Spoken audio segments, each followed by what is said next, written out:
One of the questions that I get the most is about creatine. I was around before creatine became a thing, and we trained perfectly without creatine. We knew how to eat. Creatine, you got to remember, it's also just a product, just like any other product in the fitness industry. But you hear all this research, these studies. Guys, here's the thing, right? Creatine is supposed to be a supplement that you can get in food. Now, to understand whether you need to take creatine or not, you got to understand what creatine does. When you start training, as soon as you start picking up weights after a few seconds, your body's energy system is called adenosine triphosphate, ATP. That's like your body's energy currency. ATP, adenosine triphosphate, basically got three phosphates. If you think triphosphate, ATP loses one of its phosphates, becomes adenosine diphosphate. And then creatine lends one phosphate to ADP to make it back into ATP. Basically, if you, in layman's terms, creatine recharges your body's battery. If that's the case, I mean, is it possible that you can actually eat whole natural foods that can boost your ATP? Let's not talk about that for a minute. We'll come back to that. I wrote a muscle building ebook. And the reason why I wrote the book is people saying, oh, you wrote the book for the money. Of course, everybody writes for profit. But I wrote the book because I was seeing the constant nonsense that was being, information that was being given out in the fitness industry. Here's the thing, and the way I learned bodybuilding, it's not the bodybuilding that's going on around. What I learned about bodybuilding, our diets, we ate 4 meals. I was told the best way. The person who advised me, he saw me compete. In second competition, I hadn't placed very well. And Johnny Fuller, who was competed at the Miss Olympia, amazing shape, amazing guy. And he just saw me, he just came walking around. I didn't even recognize him because he wasn't as big. And then he came to me and said to me, how long have you been training? I told him, he explained everything to me. He told me, look, I told him how my history. And he goes, dude, pre-contest, it's only the last 2 weeks that you have to worry about what you're going to eat. But because if you eat the way I'm going to ask you to eat, you won't have to worry about storing any body fat, whatever. But at that time, you know, when you're young and you're impressionable, everybody around you, the peers are doing something different. So I didn't actually listen to him. I listened to him for a few weeks. So I changed. What he said to me was, eat 4 meals a day, maximum 4 meals, and keep your fats very, very high, and keep your protein obviously high, carbohydrates in moderation. You have a little bit of carbohydrates before and after training.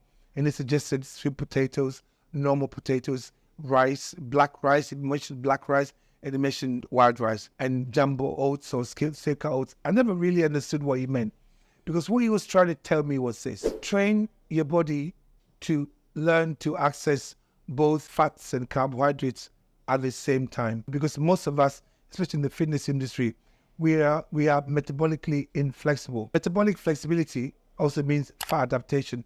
When you're metabolically flexible, it means your body can access energy from both carbs and fats at equal times. Because we've got 2 energy sources. The body has 2 energy sources, fats and carbs. If you eat too many carbs, your body almost like changes the shape and stores it as adipose tissue. So you can teach your body how to use both fats and carbs as energy. And I didn't understand it. Straight away, if you're hungry, you want to put some carbs in.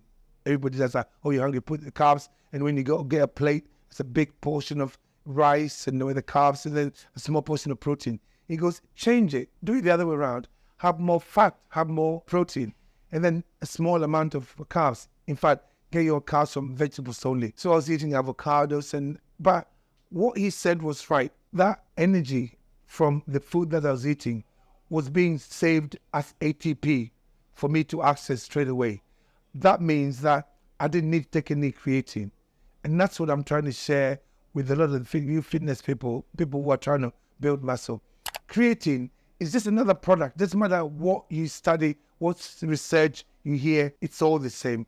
They're trying to get you to buy creatine. Whenever I have creatine, it bloats me, it causes me digestive problems, because it's a product. It's still a product that was manufactured in some kind of a lab, whatever, however they got it from. So I took creatine for years before and after training until I changed my diet. So basically what I'm saying is that if you eat the way I'm asking you to eat, so when you eat, your body has 2 choices on what to do with the energy from the food. It will either store it for you to use immediately. When it does that, it will store it as ATP, or it will store it for you to use 1 time hard as body fat. The way I'm asking you to eat 4 meals, high fat, high protein, and relatively low carbs. Carbs are just from the cruciferous vegetables where you get your fiber as well. That, and then eventually put a little bit of carbs just before and after training. You find that all the energy that is being produced from the food will be stored for you to access immediately, as opposed to the energy being stored for you to access when times are hard. Now, the reason why a lot of people in the fitness industry feel, oh my God, I need creatine to train, because it's the type of food that you're eating. You're going around eating things like Cocoa Pops and all these cereals. You're going around eating all these protein bars, and you're eating all these unnatural foods. Most of those foods are ultra processed.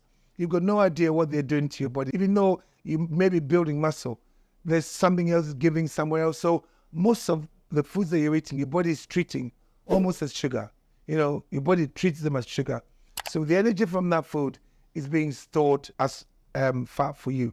That's why most of you bulk and you get fat. If you do what I'm asking you, you're never going to need creatine. You never need to bulk, because you have taught your body how to use both lipids, which is fat that you eat, and adipose tissue. You can use them both. You can use lipids to teach your body how to access this adipose tissue and use as energy when you're training. And you find that your ATP levels high up, that you would never have the need for creatine. I made a mistake. I changed my diet just under 2 years ago. I changed my diet around February 2022.